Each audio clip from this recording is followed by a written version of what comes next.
जय हिंद स्टूडेंट।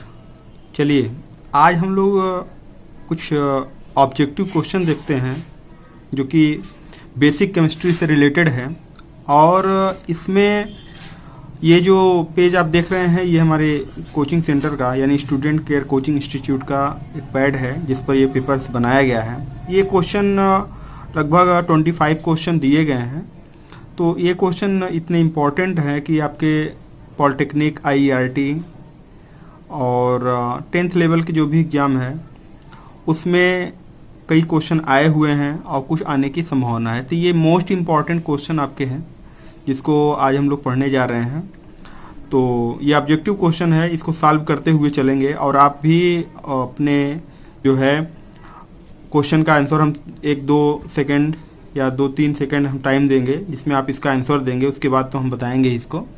तो चलिए इसको स्टार्ट करते हैं फंडामेंटल केमिस्ट्री का ऑब्जेक्टिव क्वेश्चन को। तो यहाँ पर देखिए पहला क्वेश्चन है कि विज्ञान की वह शाखा जिसमें पदार्थों के गुणों, संरचना व संगठन का अध्ययन किया जाता है। और आपके ऑप्शन जो हैं वो भौतिक विज्ञान, रसायन विज्ञान, जीव विज्ञान और जंतु विज्ञान है। ये 4 ऑप्शन आपके सामने है। और आपका क्वेश्चन है कि विज्ञान की वह शाखा जिसमें पदार्थों के गुणों, संरचनाओं व संगठन का अध्ययन किया जाता है उसे क्या कहते हैं। तो देखिए भौतिक विज्ञान जो होता है, भौतिक विज्ञान, इसमें किसी उपकरण या यंत्र तथा उस पर कार्य करने वाले सिद्धांत का अध्ययन किया जाता है।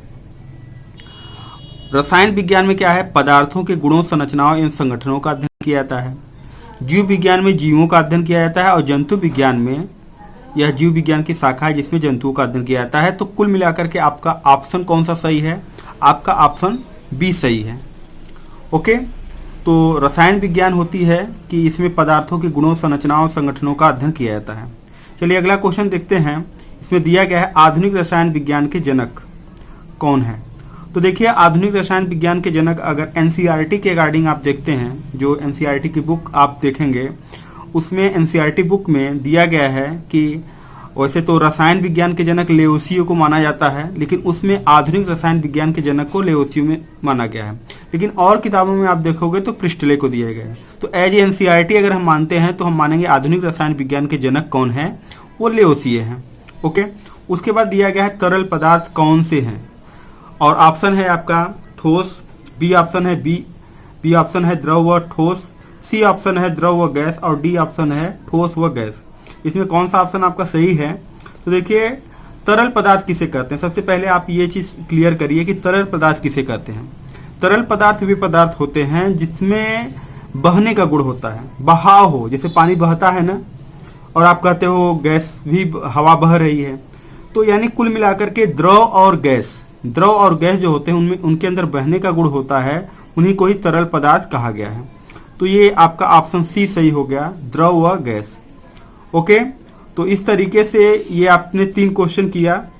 आगे हम देखते हैं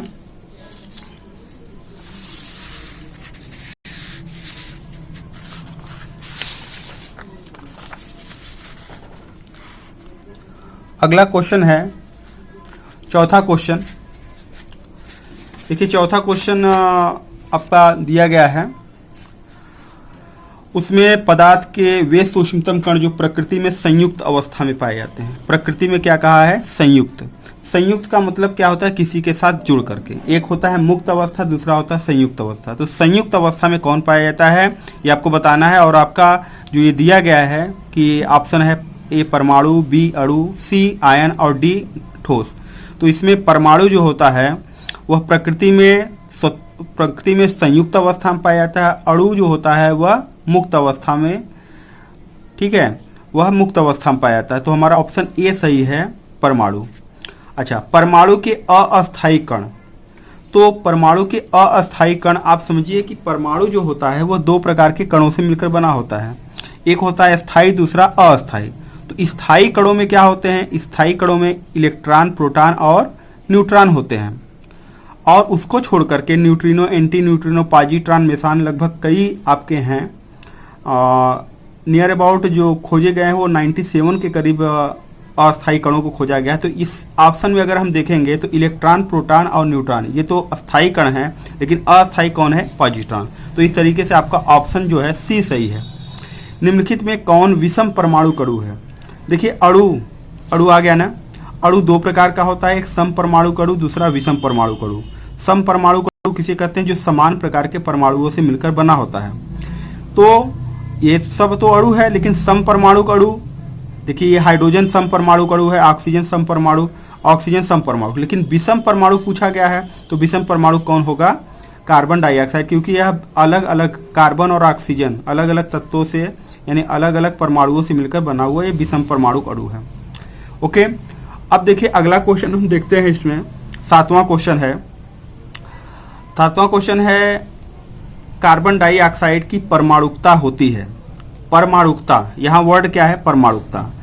परमाणुकता हमारी एक वीडियो देखेंगे, इसमें हमने अलग से एटॉमिसिटी का परमाणुकता को बताया है, वहाँ से आप क्लियर कर सकते हो। यहाँ पर आपको मिलेगा, आपको परमाणुकता बतानी है तो परमाणुकता फिर से हम इसका डिफिनीशन बना देते हैं कि किसी अणु में उपस्थित कुल परमाणुओं की संख्या को उसकी परमाणुकता कहते हैं। तो कार्बन डाइऑक्साइड, ध्यान दीजिए, कार्बन डाइऑक्साइड, कार्बन और ऑक्सीजन, एक कार्बन है और प्लस 2 ऑक्सीजन है, कुल मिलाकर कितना होगा? 3।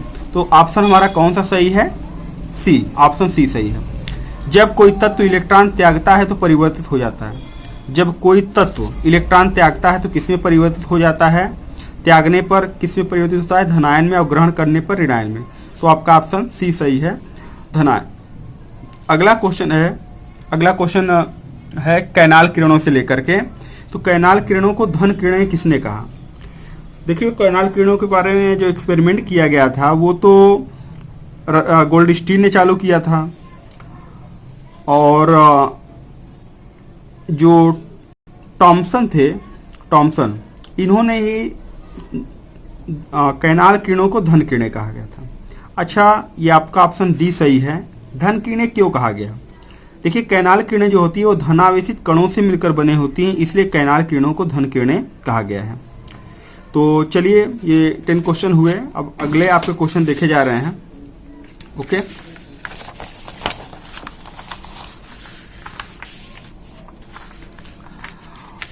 11 क्वेश्चन है आपका। देखिए यहाँ पर एक क्वेश्चन मिस है आपका, 8 के बाद आपका 10 आ गया है। आप क्लियर किए होंगे इस बात को, वो हम लास्ट में देख लेंगे उस क्वेश्चन को ना। 10th क्वेश्चन है वो प्रिंट नहीं हुआ है।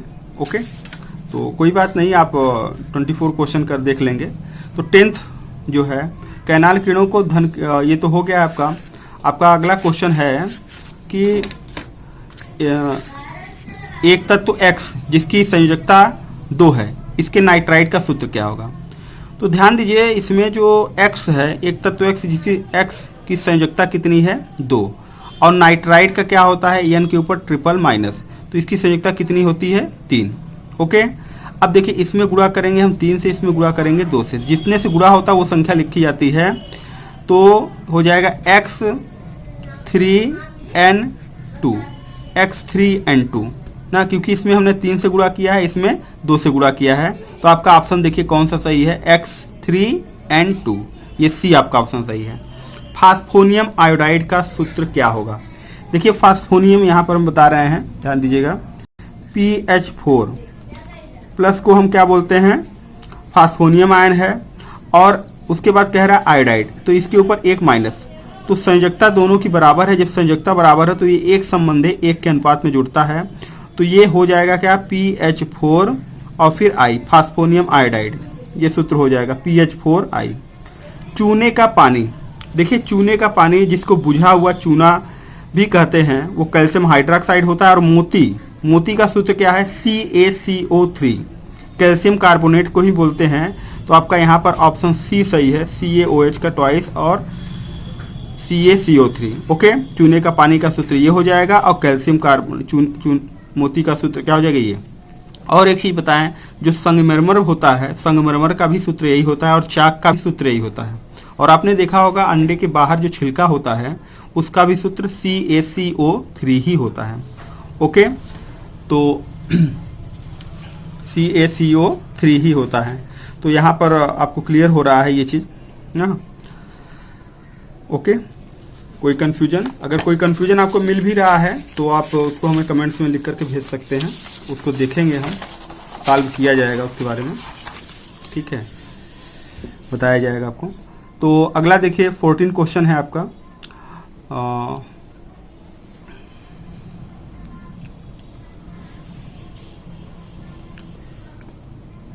14 क्वेश्चन आपका, तो आप जो है 14 क्वेश्चन।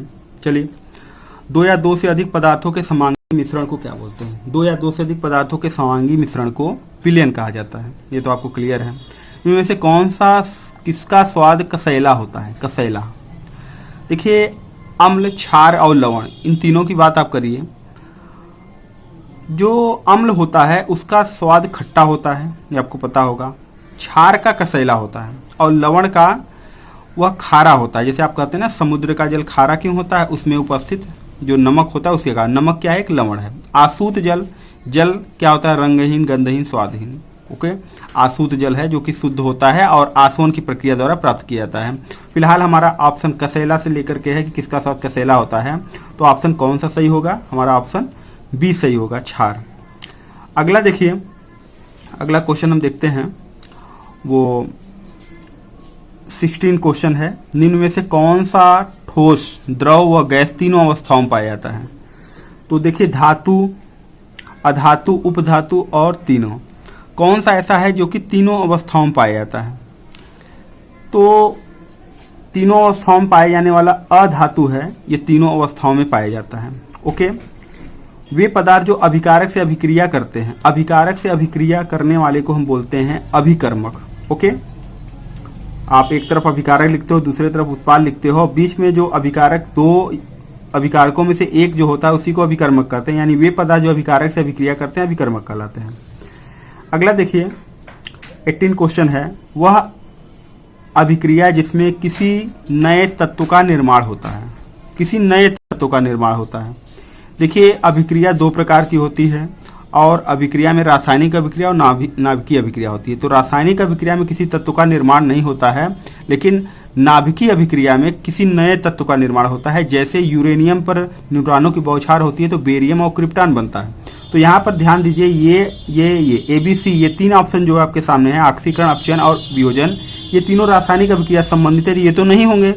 तो नाभिकीय अभिक्रिया में क्या हो? इसी में कोई नए तत्व का निर्माण होता है। तो नाभिकीय अभिक्रिया आपका ऑप्शन सही हो जाएगा, ऑप्शन डी।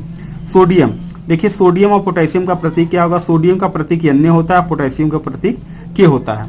तो आपका ये ऑप्शन ए सही है। ओके, चलिए 20वां क्वेश्चन देखिए, प्रोटॉनों तथा न्यूट्रॉनों को संयुक्त रूप से क्या कहा जाता है? देखिए, नाभिक हमारा होता है, परमाणु है और परमाणु के बीच में जो होता है नाभिक होता है। और नाभिक में क्या होते हैं? प्रोटॉन प्लस न्यूट्रॉन होते हैं और उसके चारों तरफ क्या होते हैं? इलेक्ट्रॉन कक्षाओं में होते हैं। तो प्रोटॉनों और न्यूट्रॉनों को संयुक्त रूप से क्या कहा जाता है? न्यूक्लियन। प्रोटॉनों न्यूट्रॉनों को संयुक्त रूप से न्यूक्लियन कहा जाता है। चलिए, अगला क्वेश्चन 21 है कि जिसमें आवर्त सारणी एक ही स्थान पर रखा जाता है, जिन्हें आवर्त सारणी में एक ही स्थान पर रखा जाता है उन्हें क्या कहते हैं? तो देखिए, जो समस्थानिक होते हैं उन्हें आवर्त सारणी में एक ही स्थान पर रखा गया है। तो आपका ऑप्शन ए सही हो जाएगा, समस्थानिक। एथिलीन, एथिलीन क्या है? देखिए, एथिलीन का सूत्र क्या होता है? CH2 डबल बॉन्ड CH2 ना, कार्बन कार्बन के बीच क्या पाया जाता है? डबल बॉन्ड पाया जाता है। तो जिसमें डबल बॉन्ड पाया जाए कार्बन के बीच उसे बोलते हैं असंतृप्त हाइड्रोकार्बन। ओके, तो एथिलीन आपका क्या है? असंतृप्त हाइड्रोकार्बन। उसके बाद अगला आपका बड़ा इंटरेस्टिंग क्वेश्चन है, डायमंड की संरचना कैसी होती है? तो डायमंड की संरचना जो होती है वो चतुष्फलकी होती है। डायमंड की संरचना चतुष्फलकी होती है। निम्नलिखित में कौन ज्वलनशील है? कौन ज्वलनशील है? तो आपका देखिए ऑप्शन है कार्बनिक यौगिक, अकार्बनिक यौगिक, दोनों या दोनों नहीं। तो आपका ऑप्शन जो है ए सही है, कार्बनिक यौगिक ये ज्वलनशील होता है। अगला देखिए, क्वेश्चन में कह रहा है कि ये अभिक्रिया में आपको बताना है यहाँ पर क्या होगा। उसका ऑप्शन में दिया गया है यहाँ CH3CONA NH3, CH3CONH4 NH4Cl, NH4Cl। अब इसको देखिए हल करते हैं हम लोग ना, यहाँ पर हल कर लीजिए। यहाँ पर ये टूटेगा CH3COOH, ये अगर टूटेगा तो टूटेगा CH3COO माइनस और H प्लस में। ओके, और ये टूटेगा NH4OH, NH4 प्लस और OH माइनस। ठीक है, NH4 प्लस OH माइनस, ये आप ये टूट गया। अब इसमें देखिए हमेशा प्लस वाला का जुड़ाव माइनस से होता है, तो ये प्लस है ना, प्लस का माइनस के साथ जुड़ जाएगा तो क्या बनेगा H2O, और ये जब जुड़ जाएगा आपस में तो क्या बन जाएगा CH3COOH ना। तो यहाँ आपका क्या कहते हैं बनेगा क्या क्या CH3COONH4 बन जाएगा और प्लस H2O। तो H2 तो यहाँ ऑलरेडी लिखा हुआ है, तो आपका ऑप्शन कौन सा होगा CH3COONH4 CH3COONH4। ओके, तो इसका आपका ऑप्शन सी जो होता है वो सही हो जाएगा। आपका ऑप्शन सी सही है, CH3COONH4 अमोनियम एसीटेट, इसका नाम हो जाएगा अमोनियम एसीटेट जो आपका बना हुआ है ammonium acetate, ammonium acetate. Okay, चलिए अगला क्वेश्चन जो है ये आपका 25 क्वेश्चन जो है आपका कंप्लीट हो गया। ओके, एक क्वेश्चन इसमें से मिसिंग है, 24 क्वेश्चन आपके हुए टोटल, तो ये आपके क्वेश्चन हो गए।